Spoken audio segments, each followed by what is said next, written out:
dengan NIM 105200220 dari Prodi Ilmu Pemerintahan Fakultas Syariah. Tujuan saya mengambil jurusan Ilmu Pemerintahan. Menurut saya, jurusan ini mempunyai prospek kerja yang menjanjikan. Perlu disadari bahwa perkembangan iptek dan pembangunan pemerintahan adalah suatu rantai yang saling membutuhkan satu sama lain. Oleh karena itu, jurusan Ilmu Pemerintahan dianggap penting sebagai bibit awal penerus pembangunan bidang pemerintahan yang berstruktur. Dan menurut saya, lulusan Ilmu Pemerintahan akan dibekali bagaimana cara menjadikan masyarakat menjadi ideal dengan suatu kebijakan yang efektif, tepat untuk mengisi LSM ataupun organisasi masyarakat secara aktif dan produktif.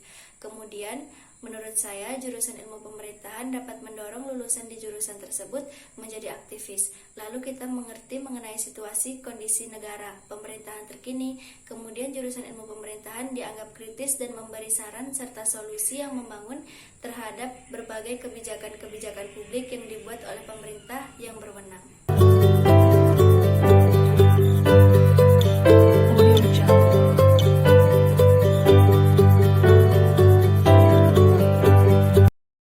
Sistem yang terpenting dalam pelaksanaan atas rangkaian kekuasaan, kelembagaan, penyalahgunaan kekuasaan dalam bidang politik, ekonomi, dan masyarakat dalam berbagai cara dan bertindak. Sesuai dengan bunyi pasal 1 ayat 3 UUD 1945 yang menyatakan bahwa negara Indonesia adalah negara hukum. Hal ini sebagai bentuk penegasan yang bermakna bahwa segala aspek kehidupan dalam kemasyarakatan, kenegaraan, dan pemerintahan negara Indonesia harus senantiasa berdasarkan atas hukum yang berlaku.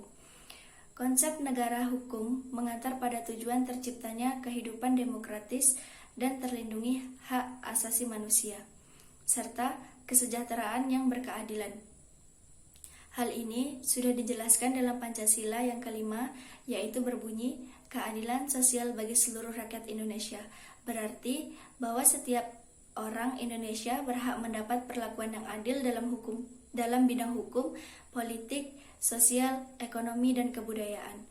Tujuan mempelajari pengantar ilmu hukum Indonesia adalah agar mengerti dan memahami sistem dan susunan hukum yang berlaku di Indonesia, termasuk mempertahankan, memelihara, melaksanakan tata tertib di kalangan anggota masyarakat, dan peraturan-peraturan yang diadakan oleh negara.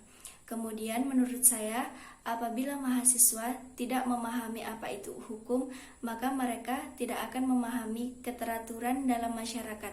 Memahami hukum juga akan membuat kesadaran kita semakin meningkat, karena di dalam setiap aturan memiliki akibat apabila itu dilanggar. Contoh hukum tertulis adalah hukum pidana, dicatat di KUH pidana seperti pembunuhan yang tertera di pasal 338 KUHP. Hukum tidak tertulis adalah seperti suatu larangan di dalam adat yang tidak boleh dilanggar. Misalnya, tidak boleh menyisakan makanan karena itu dianggap pamali bagi sebagian orang yang mempercayainya.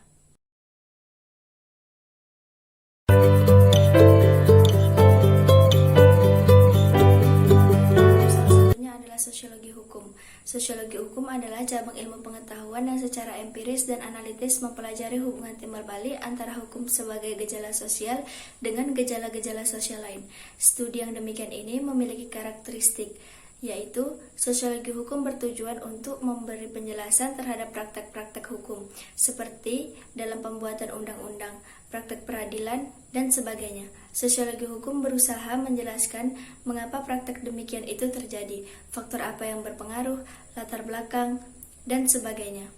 Cara ini dinamakan oleh Max Weber sebagai interpretative understanding yang tidak dikenal dalam studi hukum yang konvensional.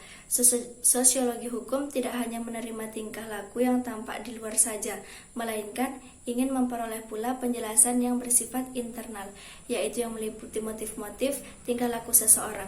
Di sini tidak dibedakan antara perilaku yang sesuai dan menyimpang terhadap hukum, karena keduanya adalah sesama objek studi ilmu ini. Sosiologi hukum senantiasa menguji keabsahan empiris dengan usaha mengetahui antara sisi kaidah dan kenyataan, baik dengan data empiris maupun non-empiris. Sekian dari saya. Wassalamualaikum warahmatullahi wabarakatuh.